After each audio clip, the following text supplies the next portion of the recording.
Bienvenido a la segunda parte del capítulo 21 en las regiones lejanas de Hechos de los Apóstoles, escrito por Elena G. de White. Te saluda el pastor Juan Manuel Flores Espinosa. Y aquí viene la respuesta que el apóstol Pablo le da al carcelero: ¿qué es menester que yo haga para ser salvo? El carcelero había temblado al ver la ira de Dios manifestada en el terremoto. Cuando pensó que los presos se habían escapado, había estado dispuesto a suicidarse. Pero ahora todas estas cosas le parecían insignificantes en comparación con el nuevo y extraño terror que agitaba su mente. Y con el deseo de tener la tranquilidad y alegría manifestadas por los apóstoles bajo el sufrimiento y el ultraje, vio en sus rostros la luz del cielo. Sabía que Dios había intervenido milagrosamente para salvar sus vidas, y se revistieron de extraordinaria fuerza las palabras de la endemoniada: estos hombres son siervos del Dios Alto, los cuales os anuncian el camino de salud. Con profunda humildad pidió a los apóstoles que le mostraran el camino de la vida. Cree en el Señor Jesucristo y serás salvo tú y tu casa, contestaron ellos. Y le hablaron la palabra del Señor y a todos los que estaban en su casa. El carcelero lavó entonces las heridas de los apóstoles y les sirvió, después de lo cual fue bautizado por ellos con toda su casa. Una influencia santificadora se difundió entre los presos, y todos estaban dispuestos a escuchar las verdades habladas por los apóstoles. Estaban convencidos que el Dios a quien estos hombres servían los había librado milagrosamente de sus cadenas. Los habitantes de Filipos se habían aterrado grandemente por el terremoto, y cuando por la mañana los oficiales de la cárcel les dijeron a los magistrados lo que había ocurrido durante la noche, se alarmaron y enviaron a los alguaciles para soltar a los apóstoles. Pero Pablo declaró: azotados públicamente sin ser condenados, siendo hombres romanos, nos echaron en la cárcel, ¿y ahora nos echan encubiertamente? No, de cierto, sino vengan ellos y sáquenos. Los apóstoles eran ciudadanos romanos, y era ilícito azotar a un romano, a no ser por el crimen más flagrante, o privarlo de su libertad sin un juicio justo. Pablo y Silas habían sido encarcelados públicamente, y se negaron ahora a ser puestos privadamente en libertad sin la debida explicación de parte de los magistrados.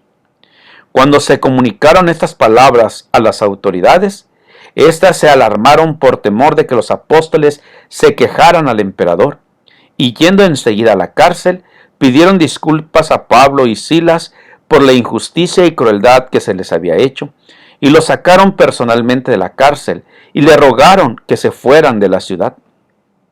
Los magistrados temían la influencia de los apóstoles sobre el pueblo, y también el poder que habían intervenido en favor de estos hombres inocentes.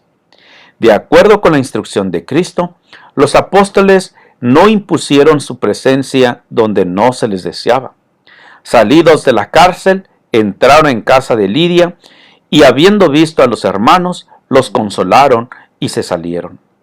Los apóstoles no consideraban inútiles sus labores en Filipos.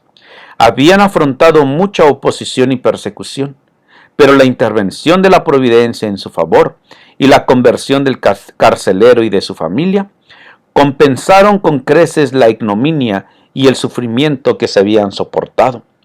Las noticias de su injusto encarcelamiento y de su milagrosa liberación se difundieron por toda esa región.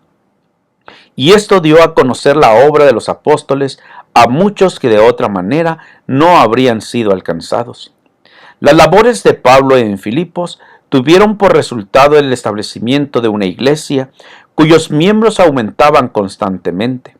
Su celo y devoción, y sobre todo su disposición a sufrir por causa de Cristo, ejercieron una influencia profunda y duradera en los conversos.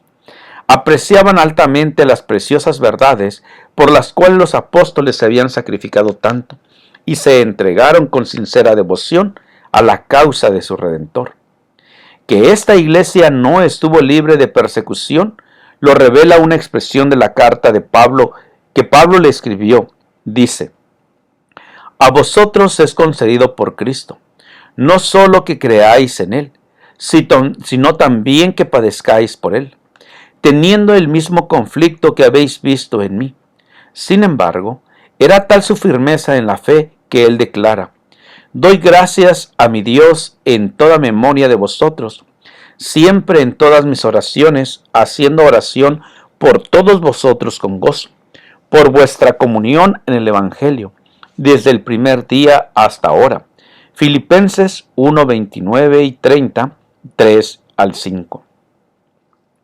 Es terrible la lucha que se produce entre las fuerzas del bien y las del mal en los centros importantes donde los mensajeros de la verdad están llamados a trabajar. No tenemos lucha contra sangre y carne, declara Pablo, sino contra principados, contra potestades, contra señores del mundo, gobernadores de estas tinieblas. Efesios 6:12. Hasta el fin habrá un conflicto entre la iglesia de Dios y los que están bajo el dominio de los ángeles malos. Los primeros cristianos estaban llamados a menudo a hacer frente cara a cara a las potestades de las tinieblas. Por medio de sofistería y persecución, el enemigo se esforzaba por apartarlos de la verdadera fe. Ahora, cuando el fin de las cosas terrenales se acerca rápidamente, Satanás realiza desesperados esfuerzos por entrampar al mundo. Inventa muchos planes para ocupar las mentes y apartar la atención de las verdades esenciales para la salvación. En todas las ciudades, sus agentes están organizando empeñosamente en partidos a aquellos que se oponen a la ley de Dios. El gran engañador está tratando de introducir elementos de confusión y rebelión, y los hombres se están enardeciendo con un celo que no está de acuerdo con su conocimiento. La maldad está llegando a un grado jamás antes alcanzado. No obstante, muchos ministros del Evangelio claman paz y seguridad, pero los fieles mensajeros de Dios han de seguir rápidamente adelante con su obra. Vestidos con la armadura celestial, han de avanzar intrépida y victoriosamente, sin cejar en su lucha hasta que toda alma que se halla a su alcance haya recibido el mensaje de verdad para este tiempo. Cree en el Señor Jesucristo y serás salvo tú y tu casa. ¡Qué respuesta tan maravillosa! Y hoy te pregunto, ¿quieres ser salvo? ¿Que tu familia sea salva? Te invito a aceptar a Cristo Jesús como tu Salvador. Te invito a compartir este audio con todos tus amigos, vecinos, familiares y en las redes sociales. Te invito a que nos sigas en YouTube, Juan Manuel Flores Espinosa. Jehová te bendiga y te guarde. Jehová haga resplandecer su rostro sobre ti y tenga de ti misericordia. Jehová alce sobre ti su rostro y ponga en ti paz.